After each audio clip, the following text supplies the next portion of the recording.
ঐক্যবদ্ধের বিকল্প কোন রাস্তা নাই। আমাদের ঐক্যবদ্ধভাবে এই স্বৈরাচারী বাংলাদেশের মাটিতে জন্ম নিতে পারে আমাদের শেখ পত্রিকার এই প্রতিষ্ঠাবাসীকে। বন্ধুরা, সেখানে বক্তব্য দীর্ঘায়িত করতে চাই না। আজকে ছাত্রছাত্রী আন্দোলন, জনতার আন্দোলনের মাধ্যমে তেমনি ভাবে এই স্বৈরশাসক খুনে হাসিনা বিদায় নিয়েছেন। আমরা চাই ভবিষ্যতে আর পরবর্তীকালে এই স্বৈরাচার জন্ম না দিতে বাংলাদেশে। আজকের এই আত্মহত্যাদের হত্যাকারীরা এখনো বাংলা বাড়িতে ঘুরে বেড়াচ্ছে। শেখ হাসিনা ষড়যন্ত্র করছে 12টা বছরে। আমরা এই শেখ হাসিনার উদ্দেশ্যে বলতে চাই, আর ভারতের ওই বর্তমান মোদীকে বলতে চাই, আপনি জনগণের মোদী হন, আপনি আওয়ামী লীগের মোদী হন না। আজকে ভারতকে বাংলাদেশের জনগণের বিরুদ্ধে লাগিয়ে দেবেন না, বাংলাদেশের বিরুদ্ধে ষড়যন্ত্র করবেন না।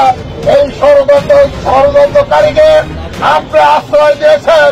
আমরা মনে করি আপনার সন্ত্রাসী একটা রাস্তায় পরিচালনা করছেন।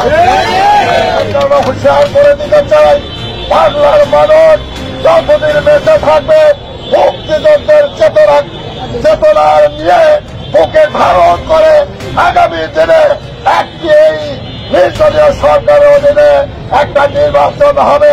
সেই নির্বাচনে যখন খালেদা জিয়ার নেতৃত্বে একটা সরকার গঠন করবে।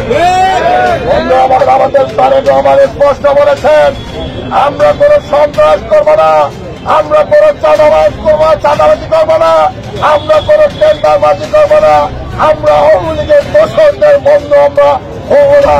আমরা এই পত্রিকা আমার সেই তারেক রহমান সাহেব স্পষ্ট বলেছেন, আমরা সেই কথাটি বুকে ধারণ লালন করে আমরা এই স্বৈর শাসককে পাশে নেব না।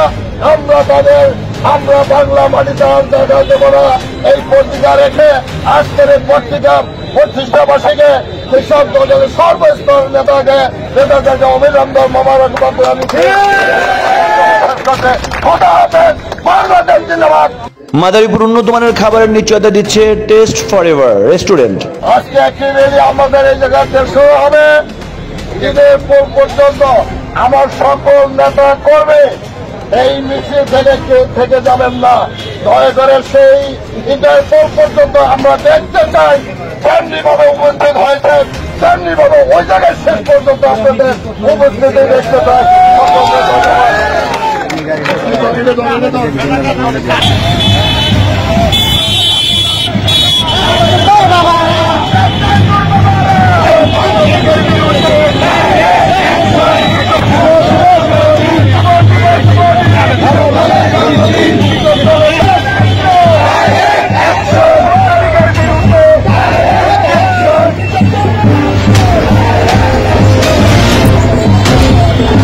আপনারা দেখছেন AN বাংলার নিউজ।